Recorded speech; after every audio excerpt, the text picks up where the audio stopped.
kasi hindi ko kayang hindi kayo samahan para isigaw sa buong mundo, we are one! We are one! We are one! Talaga naman, walang umuuwi, walang natutunaw sa ulan na pinadala ng langit. Walang uwian ito.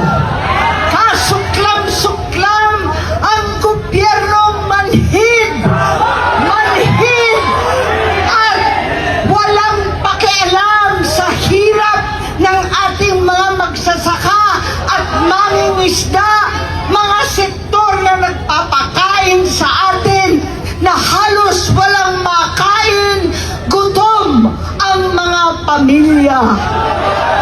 Wala silang pakialam. Gobyernong tulog, lasing sa kapangyarihan.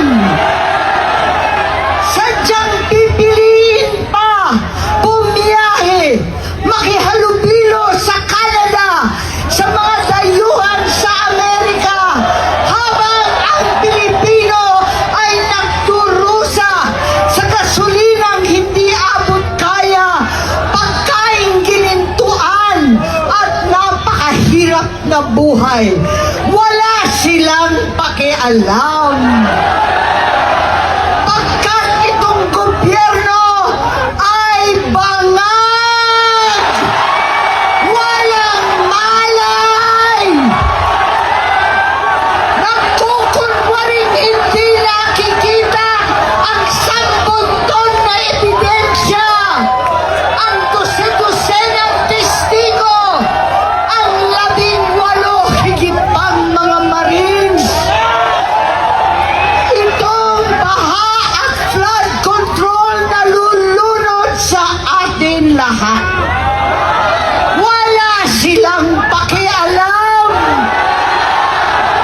Kaya marami po sa inyo naging kasama ko nung ating kabataan. At ang suot natin ay itong t-shirt. Ang sigaw natin noon pa, makialam! Makialam na po tayo! Makialam para sa kabataan! Makialam para sa kinabukasan! Makialam para maibalik ang katotohanan sa ating lipi. Panahon na maibalik ang katarungan, ang hustisya na hindi buktot at pinabaluktot ang batas at saligang batas.